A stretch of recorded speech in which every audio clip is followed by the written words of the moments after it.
tonight's big stories. President Marcos expresses great alarm over the latest confrontation between Chinese and Philippine ships in the West Philippine Sea. But he says it isn't time to invoke the treaty with the United States just yet.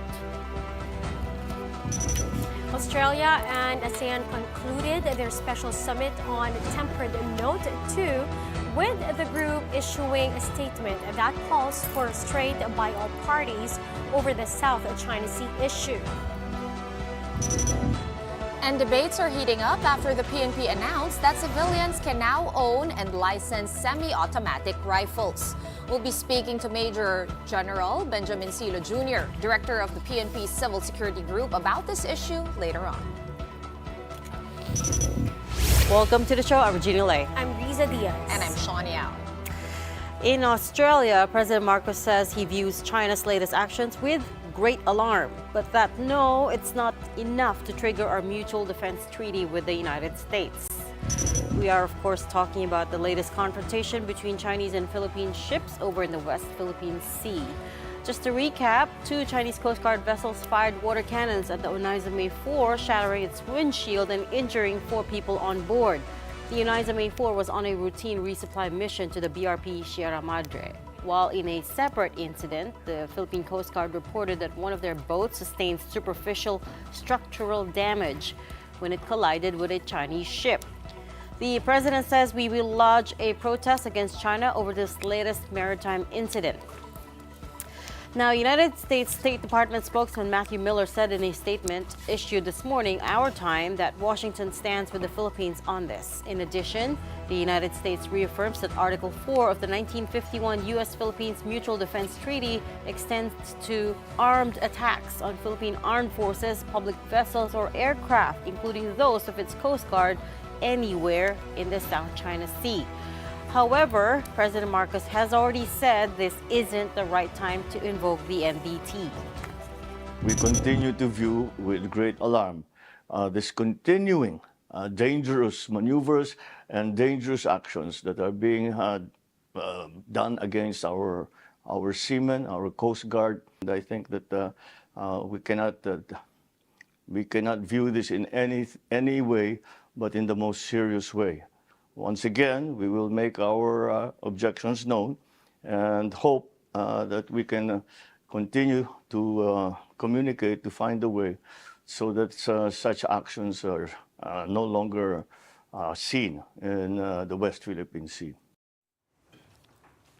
So apparently, on top of those 2 incidents that we have been talking about that happened on Monday, there were also 2 research vessels from China who were spotted in the Philippine Rise or the Benham Rise last week. And the Navy has said this is not a cause for concern since the UNCLOS does allow maritime traffic within coastal states EEZ, but PBBM believes that this is a clear intrusion. Let's hear it from the President. Once again, this is a clear intrusion into a Philippine maritime territory. And it is, as usual, of great concern. And I see it as absolutely unnecessary because if it is truly a research vessel, then we could have come to a very simple agreement that the research vessel will ply the waters and do the research that they need to do. There is a suspicion that they are not only research vessels. So again, this is a bit of an escalation of the tension that is present in the West Philippine Sea. You can tell that he's really choosing his words very carefully with temperatures being so high at the moment. Right. And also, at least the Navy said the boats, the Chinese research boats, did also leave the EEZ on Saturday itself. Also, the Presidential Communications Office, or PCO, has confirmed that the Philippines will protest these recent provocations by China in the West Philippine Sea, which will make it 10 diplomatic protests this year alone and 143 since the start of President Marcos's term in July 1st of 2022. The numbers are right behind you. They are huge numbers, 10 just this year alone. I mean, it was just the start of March. I know, but the 143 is also like, Under wow, the that's a time lot. of in less than 2 years since President Marcos came to took power. office. You remember yesterday as well, the DFA, Department of Foreign Affairs, summoned China's Deputy Chief of Mission, Zhou Ziyong, and handed him a strongly worded diplomatic protest. And apparently in that note, the DFA demanded that all Chinese vessels leave the vicinity of the Ayungin or Second Thomas Shoal immediately. The weird thing with that is that it was, as you pointed out, issued to the Deputy Chef of the Mission and not to Ambassador Huang Xilian himself. I'm sure there's a good reason for it. Chief of Mission is still Pretty high up yeah, there. exactly. He's second in command, essentially. We will have to ask the DFA about that. Why I'm it was handed curious. to the Deputy Chief of Mission. Instead of the The ambassador ambassador. himself. If they- Effectively, he's the deputy ambassador of China Yes. here. So Maybe he's out sick, like a lot of people are now. But nevertheless, one of our News 5 reporters actually witnessed firsthand China's water cannoning of the Oneida May 4. Gio Robles was on board the vessel escorting the Philippine supply ship when that incident happened. Here's his account aboard the BRP Cabra. Hindi pa man sumisikat ang araw sa bahaging ito ng West Philippine Sea para bang wala ng oras na sinasayang ang China Coast Guard at mga Chinese Maritime Militia vessel. Kung makikita nga ninyo sa likuran ko, ito na, nakabuntot na sila sa atin habang tayo ay bumabiyahe pa Ayungin Shoal. Kumpara dito sa sinasakyan nating BRP Cabra, kitang-kita kung gaano kalaki itong China Coast Guard 3305. Sa ngayon, naka-dead on water o ika nga nakapatay yung makina nitong sinasakyan nating PCG vessel dahil napakadelikadong ginagawa ng mga pagmaniobra ng China Coast Guard at mga Chinese Maritime Militia vessel. Palapit na tayo ngayon sa isa sa mga resupply boat ng Pilipinas kung saan makikita ninyo magkabilaan na binobomba ng water cannon ng dalawang Chinese Coast Guard vessel, yung mas maliit niya na resupply boat ng Pilipinas. Nakikita niyo po ninyo, tinamaan na po ng water cannon itong resupply boat natin. Now, that water cannon attack, according to Gio, lasted about 8 minutes. And as mentioned, 4 people on board were injured, including Admiral Alberto Carlos, commander of the AFP's Western Command. Here's what he had to say about that incident. Sumabog yung glass. Opo. Talagang malakas ang ingay. Personal minor injuries, yung pagdapa, syempre may mga sharpness. Sir, Minor lang. Minor. wow, it's something else entirely to see Right, it to in see it like pictures. that. Yeah. I mean, it's one thing to be reading the words, and we know the gravity of the situation, even just reading the words, but to see it actually in video with the Geo, and he was pointing to the water cannoning in the background. That was also the vantage point of the person inside filming. Right. And boat. you can actually sense dun sa tone din ni Gio, no? That he was a It's bit serious, worried, yeah. It's a bit worried. I mean, they have not broken glass before, these water cannons. But again, like President Marcos said, it's not enough yet to invoke the Mutual Defense Treaty, which states an armed attack. So I suppose a water cannon is not considered Well, as armament. no. I think the bigger question that everyone's trying to answer is what does constitute an armed attack? Because this is water force strong enough to shatter the windshield and cause bodily Injury. harm to somebody, to a uniformed personnel at that. So does that not constitute armed attack? Right? I don't know who can answer that, whether it's a U.S. State Department spokesperson or officials from our side, but does this not constitute armed attack? Right. For me, personally, when I'm reading it, as a civilian, of course, and not a lawyer, not at all a politician, when I read armed attack, it's using like arms, like guns, rifles. It's something with gunpowder in it. But that's just me. Yeah. I think maybe, most civilians would think like that, but surely there's got to be something more. But Okay, so at the press conference earlier today, National Task Force for the West Philippine Sea spokesperson Jonathan Malaya described China's latest harassment as the most serious and most aggressive yet. He also says it was unexpected considering that Chinese ships were not aggressive during previous resupply missions in January or in February. We thought that we were turning the page already. If China desires some improvement or progress in resolving this maritime dispute in a peaceful and orderly manner, we demand that they match their words with their actions. China earlier said that the Philippines is the one that, quote, broke its promise to China by making infringement and provocations and creating troubles in the waters of the Ren'ai-Jiao. Ren'ai-Jiao is what Beijing calls the Ayungin Shoal. When asked about China's angry response, this is what Malaya had to say. We refer to this as sirang plaka. Paulit-ulit, wala namang naniniwala sa kanila. Let's get the latest on this issue with Commodore Roy Vincent Trinidad, spokesperson of the Philippine Navy. Commodore Trinidad, welcome back. It's been, I think, just 1 week since you were here. Good evening po, and thanks for taking our call tonight. Yes, good evening, Riza, Sean, and Regina. At sa mga taga-subaybay nyo, good evening to everyone. Right, Commodore, sinabi na nga ni Presidente, no, it's not the time to invoke the Mutual Defense Treaty with the United States, but the National Task Force for the West Philippine Sea says that this is the most aggressive yet. At may mga injured na, 4. Ano po nga ba ang dapat magyari, no, before the MDT can be invoked? Yun nga yung pinagtatalunan namin. What constitutes as an armed attack? Well, I believe that the statement of the President sets the tone already. It was not an armed attack. It was a miscalculation. It was an accident. We have been saying in the past that China should stop all these illegal, unprovoked, uncalled for actions in the West Philippine Sea.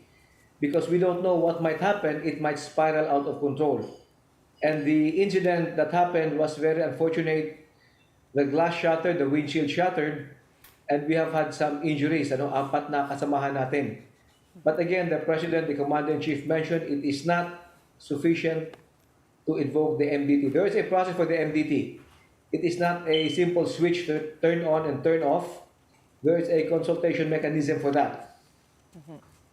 And what does this consultation mechanism say, Commodore? Can you explain to us, kaming mga civilian, no, hindi namin naiintindihan, ano po ba at ang level or ang gravity ng armed attack bago natin pwedeng ma-invoke itong MDT? I would not like to venture into the details of that, but an armed attack, I believe, is when you use arms, you use weapons, you endanger life and property.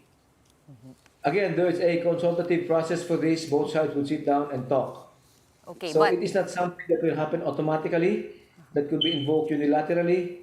It will have to be with the consent of both sides. okay, thanks for clearing that up for us kasi nagtataka nga po kami. Pero having said all that, and nevertheless, would you agree that this incident, this last incident, is the most aggressive to date? It is aggressive in the sense that there was the shattering of the windshield of the glass, and that we have had some injuries. So yes, it is the most, I would say, we have had the most number of injuries because of this. This action should stop. These are very unprofessional. They are not expected of a professional armed force or Coast Guard that is supposed to save life and property at sea.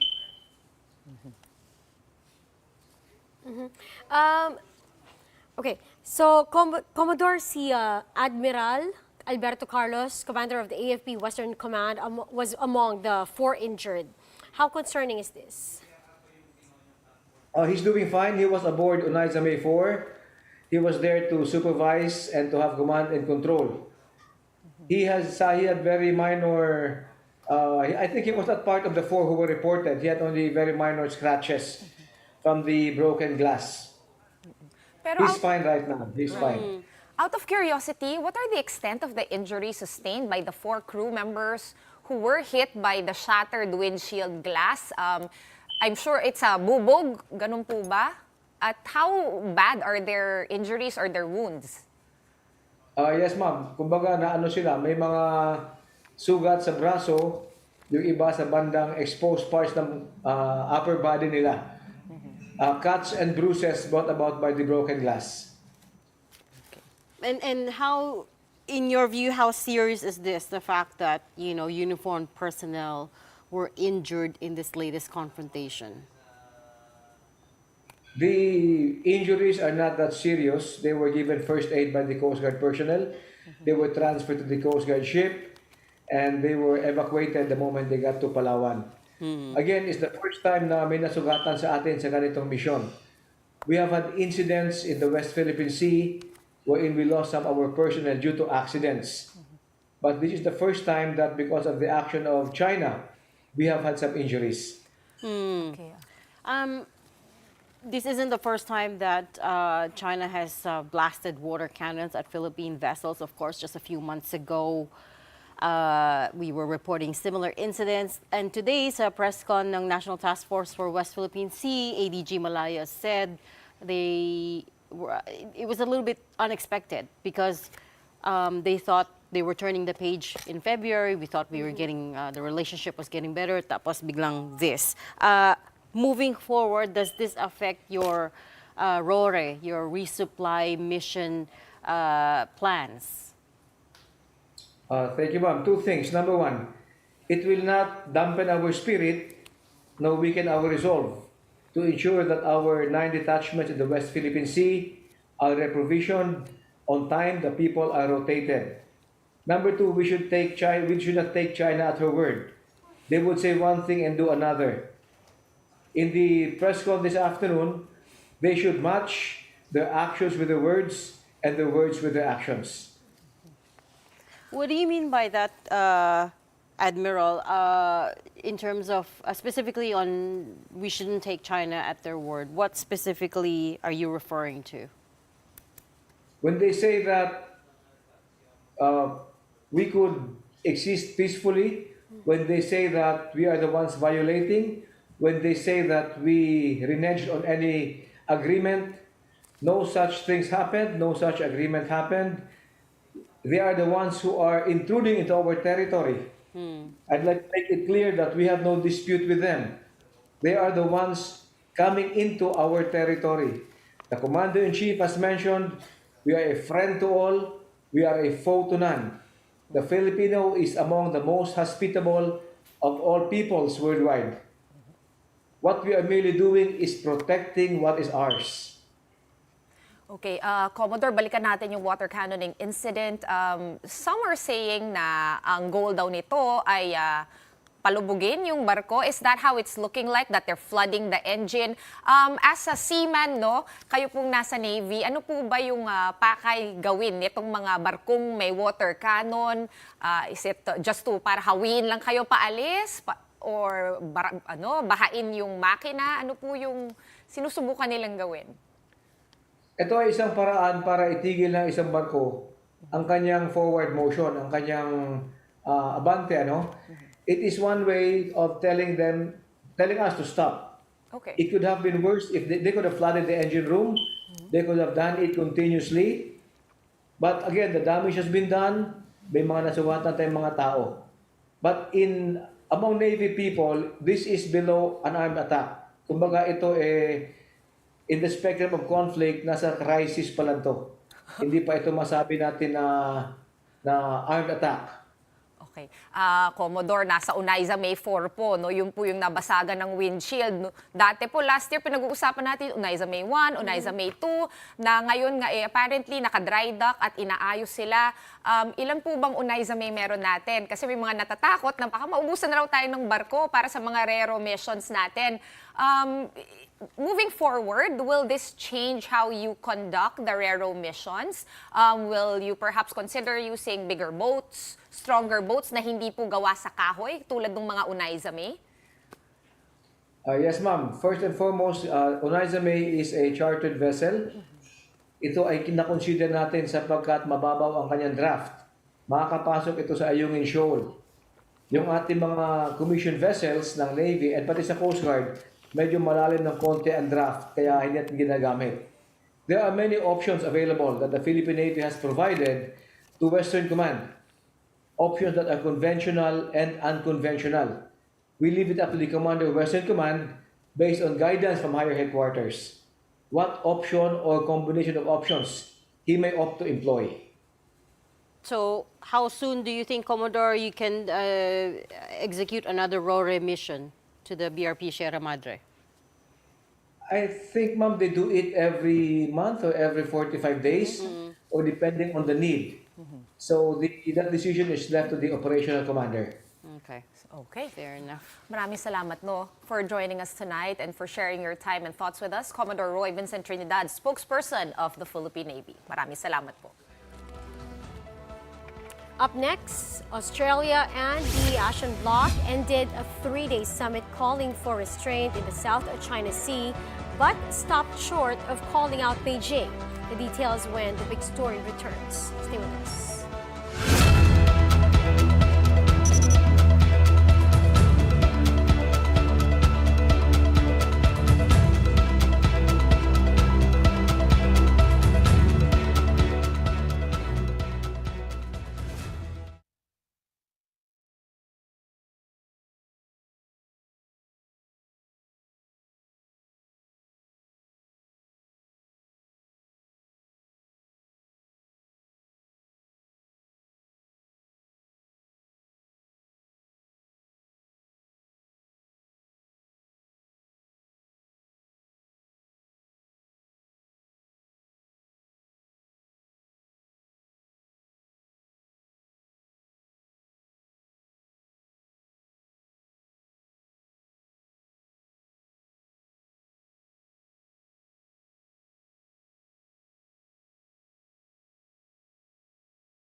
Welcome back. You're still watching The Big Story here on One News.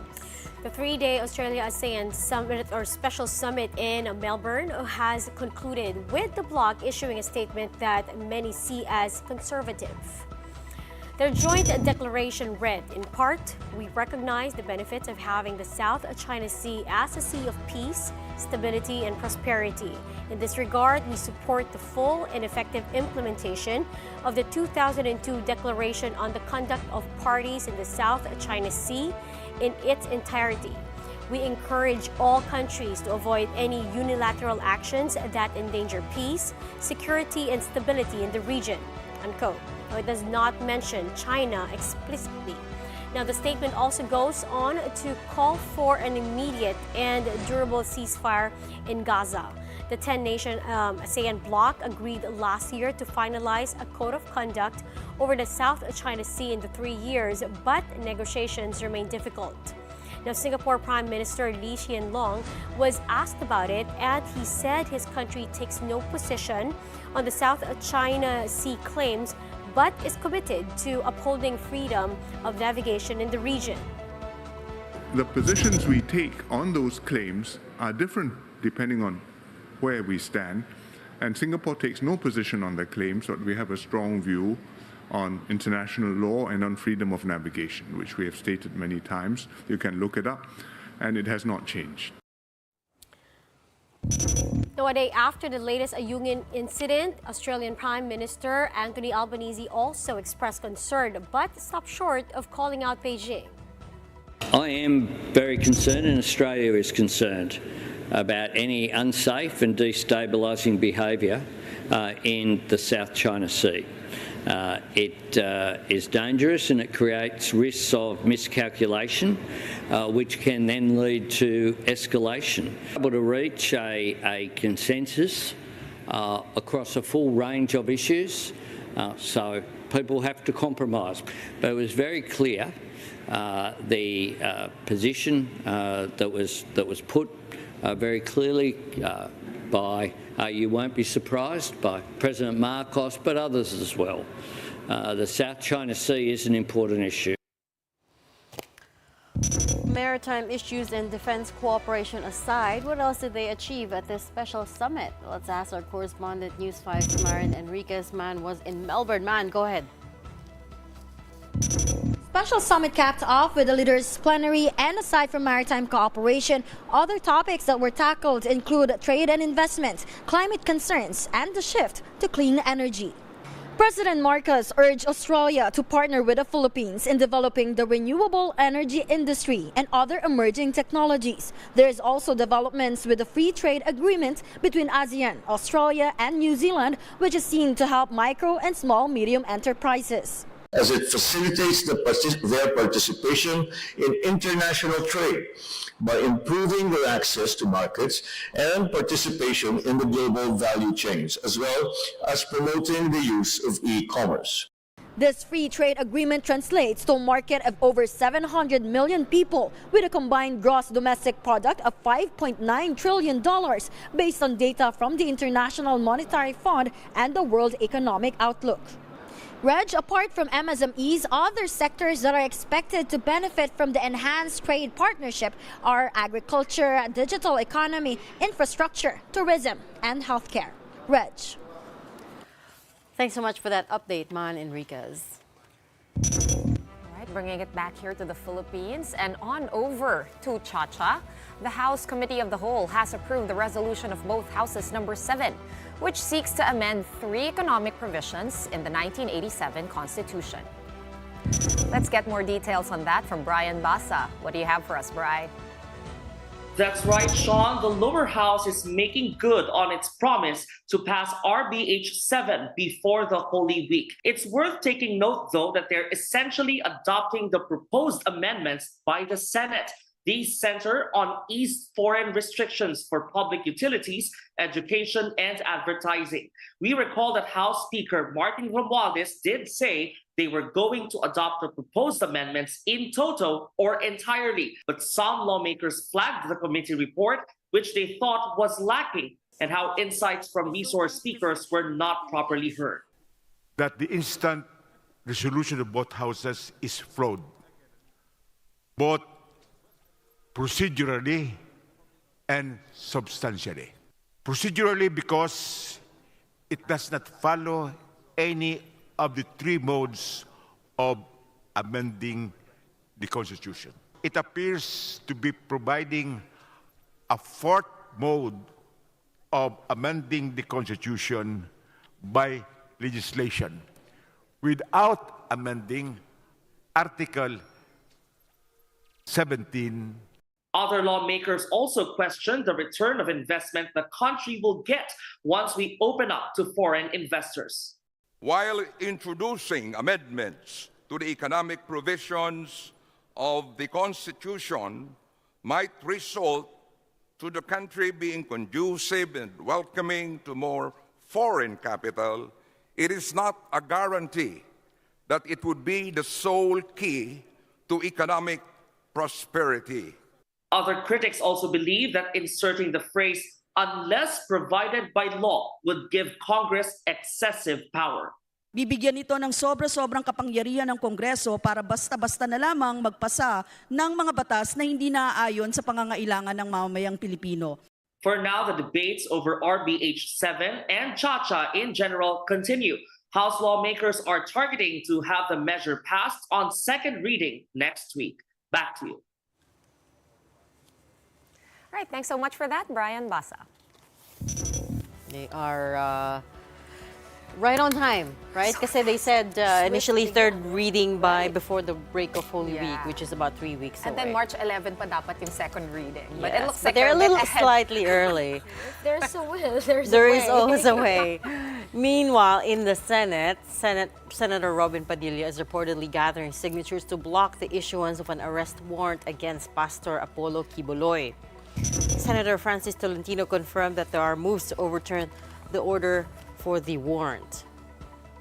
There is a group gathering the necessary signatures to thwart any attempt for the issuance of a warrant of arrest, which is also legal. Senator Amy Marcos outright questioned the investigation and said she thinks other senators may join them in opposing this order.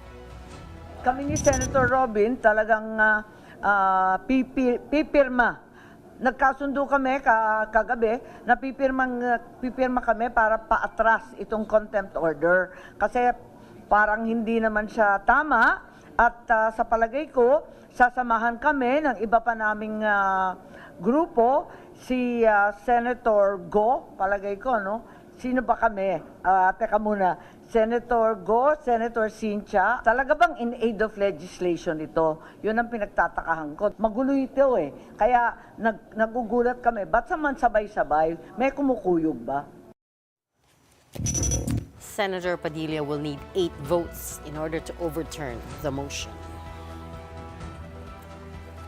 We're going to pause for a quick break. Right after that, civilians can now legally own semi-automatic firearms thanks to a tweak in the rules.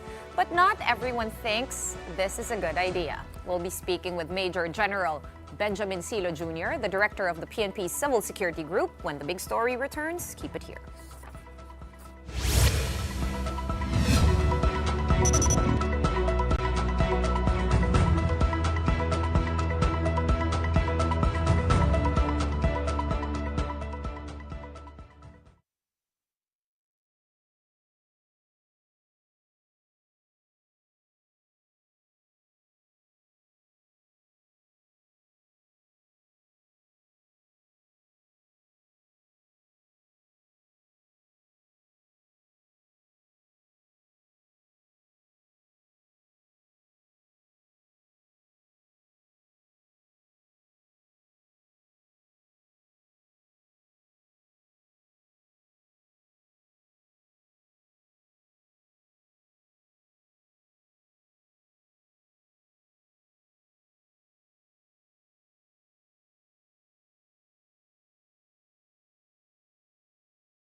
You're still watching the big story here on One News.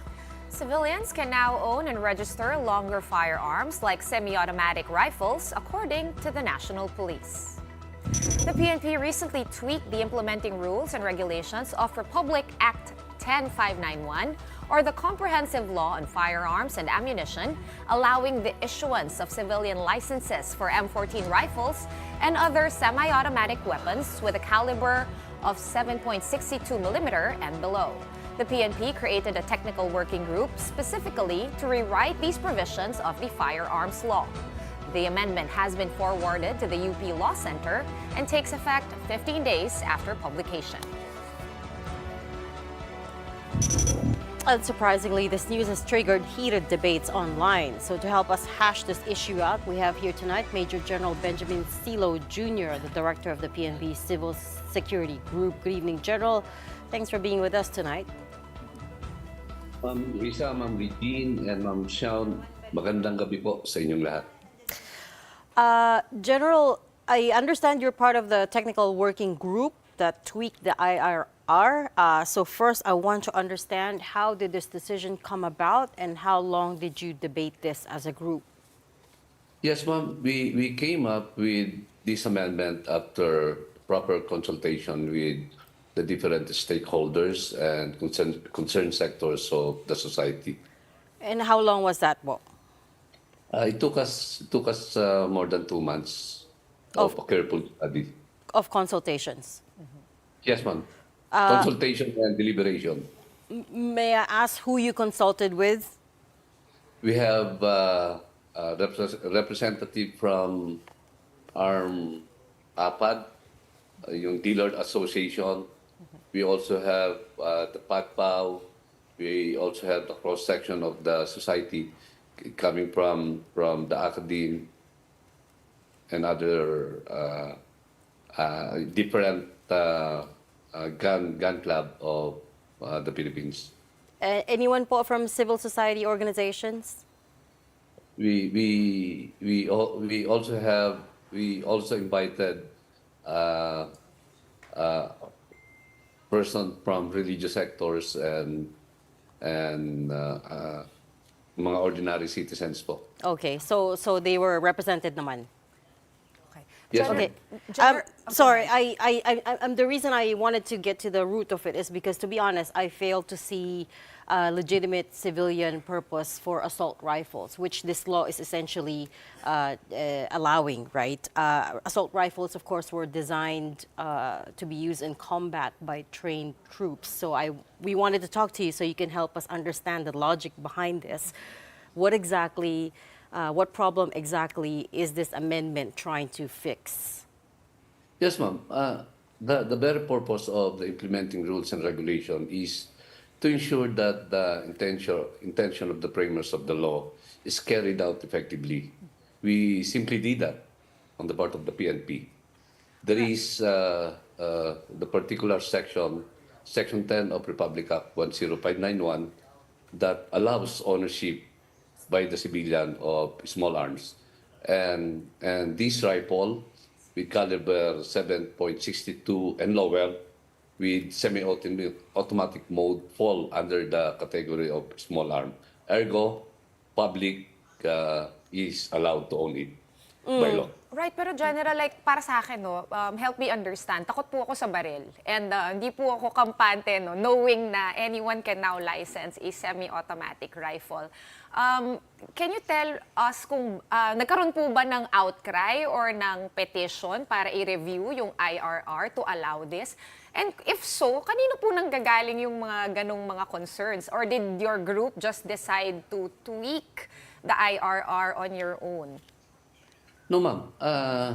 We just corrected the revised implementing rules and regulation approved way back 2018 to pave the way to the effective realization and implementation of the intention of the framers of Republic Act 10591.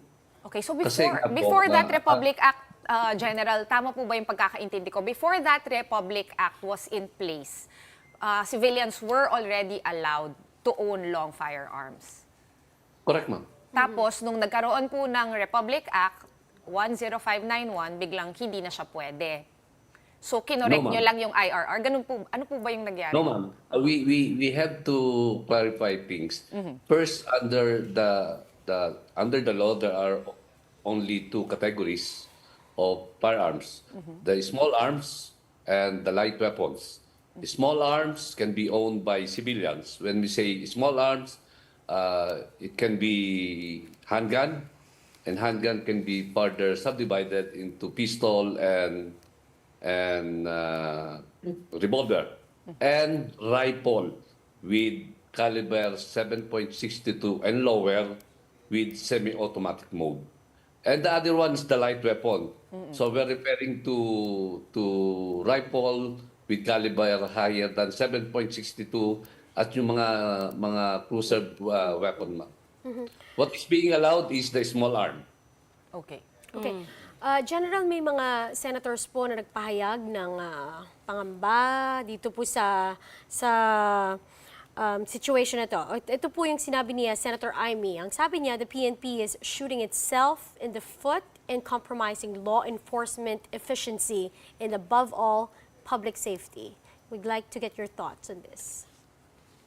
Well, ma'am, we just, we just implemented the provision of 10591 by coming up with the correct implementing rules and regulation.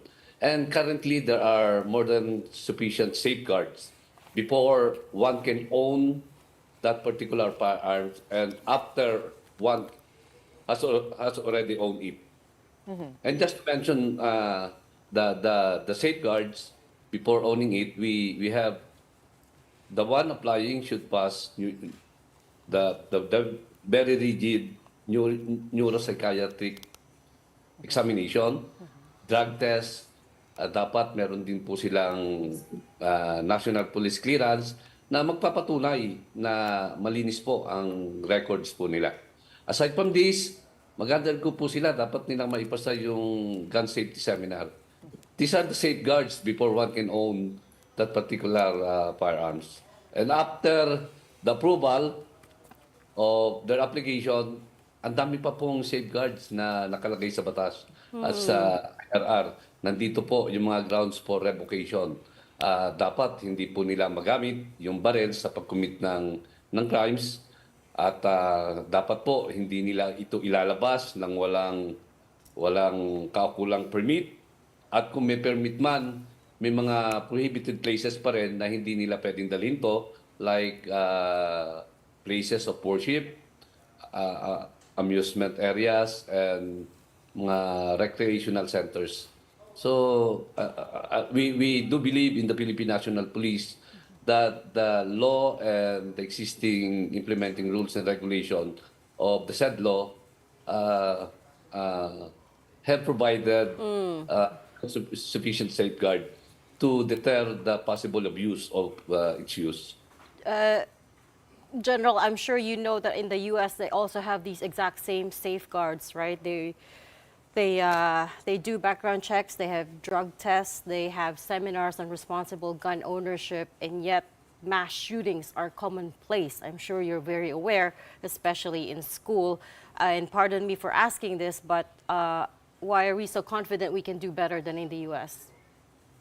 Well, based on our record, ma'am, we don't have similar incident within the past 5 years. The one you're mentioning of arm attack by arm shooting by licensed owner. All right. We have not recorded here in the Philippines. General, actually, ang concern ko nga is not those licensed firearms, but actually what scares me more is those unlicensed firearms. Do you have data about how many unlicensed firearms are out there? Do you have a good grasp, no? Kung gaano po karaming tao ang may armas na walang permiso mula sa inyo at hindi po masa ng mga exams na nabanggit ninyo? Una po, ma'am, linawin po muna natin yung mga kategorya ng loose firearms. Ang mga kategorya po ng loose firearms ay ito yung mga unregistered firearms, stolen firearms, altered, obliterated firearms, illegally manufactured firearms, at yung mga napasong lisensya are also considered loose firearms. Right now, the good thing here is the Philippine National Police through the Firearms and Explosive Office are doing a very good effort to reduce the number of lost firearms by way of opening our offices even during Saturday and Sundays, by reaching out to the public, by opening several stakeholders assistance centers which can be found in the different malls. We also have different satos. We also conduct caravans. We go to different places to cater our services to the public. And then lastly, General, can you clarify for us exactly when this new rule or when this law will take effect? I understand you still need to publish it and then 15 days after that, but when exactly is the date? When Yes, it takes ma'am. effect? The new amendment was approved by our Chief NP and tentatively scheduled to be published by March 18 of this year.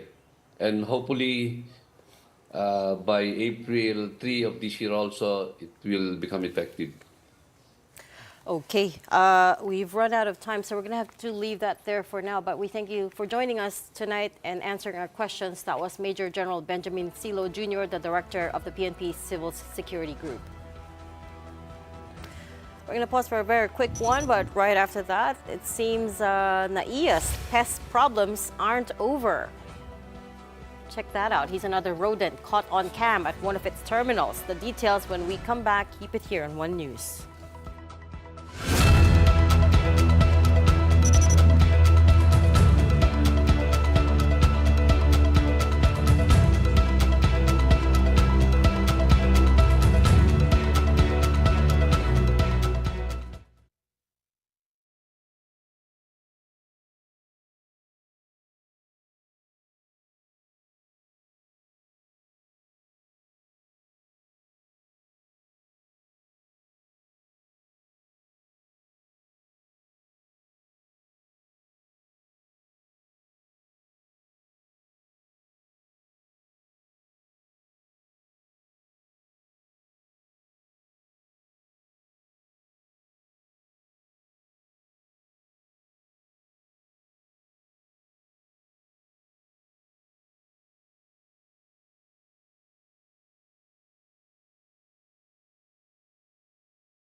Welcome back. You're still watching the big story here on One News.